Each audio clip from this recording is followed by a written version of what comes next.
Our NBA Draft Scouting Report series continues. We're going to look at Akron's Enrique Freeman today. He famously started his college career as a walk-on, turned into one of the best defensive players in the MAC, best overall players in the MAC. We have him 68th on our big board at Sleepers Riley, consensus among us, Greg Waddell, and Carter Elliott.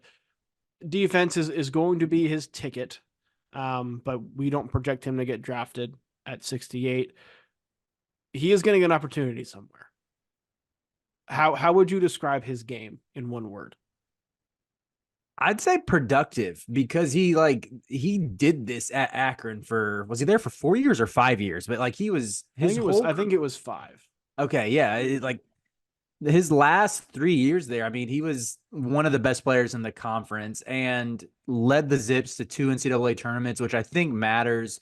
Even if you watch their game against Creighton this past March, they hung around with Creighton in the first half, and he gave Ryan Kalkbrenner 21 and 14 with a block and 2 steals. Yeah. And he's only 6'7" and listed at 206.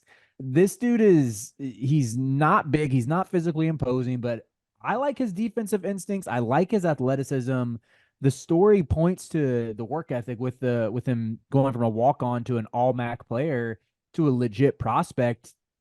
I'm a fan of his game. So yeah, productive was the word I went. I debated between that and physical, but I just thought it's so impressive what he did. Yeah, I went with base because I think he has his game is a good base to build off of for a professional career. Right? He led the country in rebounding last season as a 6'7", undersized forward.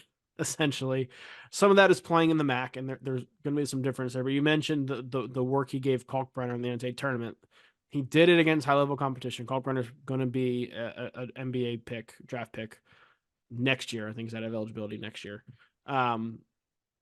Productive offensively. He didn't make a three his first 3 seasons at Akron. He only shot 3 his first 3 seasons. If you take his numbers, his first 4 years combined, he was 1 of 6 from 3. And this past season, he was 20 of 54 for 37%. Like, you saw the growth of his game there. You know what he can do defensively. He's averaged 10.8 points, 10.8 rebounds per game at least each of the last 3 seasons. Like, he's Insane. a productive player. I think it's a good base to build on, right? You know, you're getting somebody who knows how to play, has some skill, has some fight, can build off of there. Is he more likely to hit his floor or his ceiling though in the NBA? Oh man, I don't want to doubt this dude, but just mathematically speaking, I feel like I've said this in numerous videos. Like, the safer bet is the floor. I think there's a chance he sticks because again, like, you don't average three straight years of averaging a double-double despite being undersized. Like, you don't do that unless you're just a dog. And right. Yeah, I think that's the path there for him to just outwork everybody, out hustle everybody, and just produce despite the odds that are against him. But yeah, I still have to go with floor. The opportunity is there, right? Production is there. I think a lot of it's going to depend on fit and the role he's able to have. I have a hard time betting on a 6'7", 206-pound double-double guy, right, to carry that over from the MAC to the NBA. Right. I think he can have a role, but he doesn't have the physical profile of somebody who can produce and do the same kind of things well in the NBA that he did for Akron. So I'm going floor as well. I do think fit matters a lot because the role he'll be asked to play. So who would be the best team for him to land in your opinion, whether that's in the second round or signing as an undrafted free agent? I'd say the Grizzlies, and I know that's sort of been one of our go-to, like, productive college big, but he just fits that culture there of, they've had success with undersized bigs before.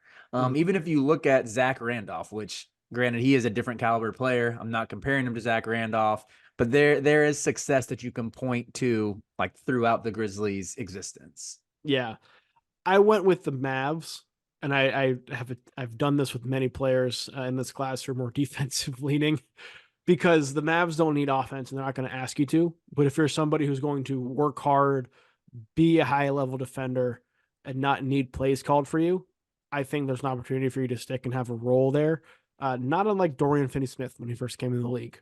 I think that would be a good chance for Freeman to slide in, be a defensive specialist who does some work on the glass, prove a 3-point shot, and then there's a chance he sticks there. If he does stick in the NBA, what does his best year of his career in the league look like? So I kind of think he'll provide a random year where he gets you 6.6 boards, something like that. Okay.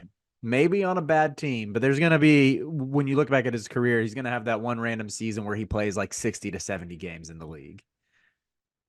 I don't know how long he's going to be in the league, and I will get to that coming up here. However, I do think if he's in the league and gets a chance, I think we could see him have a stretch where he is productive. I think his peak year is probably like 8 points and 7 boards over a 10-game stretch for one of the bottom teams in the league. Mm-hmm. Like I think that's very much in the cards for him, because his activities I think going to give him a shot. Now that said, in 5 years, where is he? Overseas, unfortunately. I said so too. Again, when you look at like the size concerns, I think he ends up playing the bulk of his career overseas. I think so too. I put down he's most likely to be like the EuroLeague MVP. I could see that.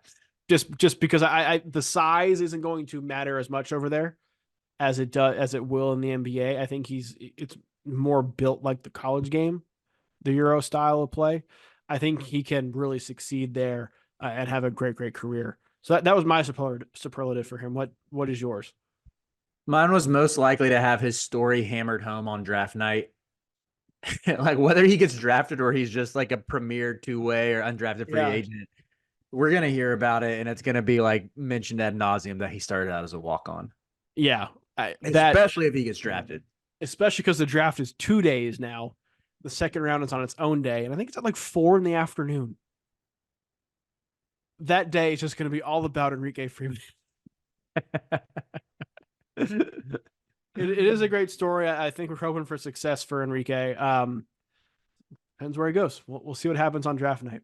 The NBA draft is coming up, and I've got something awesome for you. We are partnering with the people at NBA 2K Lab. NBA 2K is the best video game on earth. The people at 2K Lab are making some awesome stuff to make that game even more fun, and they just launched their 2024 NBA Draft Simulator, where you can find the official Sleepers Media Big Board. We ranked our top 75 players in this draft class. Me, Carter, Brian Ralph, Riley Davis. We did it together, and it is featured on the 2K Lab NBA Draft Simulator. You can take control of any team in the draft, play GM with just one click, and see our entire rankings before these videos even come out. Check out the link in the description of this video to try out the draft sim for yourself, and you can find more mini games at nba2klab.com/NBA-mini-games.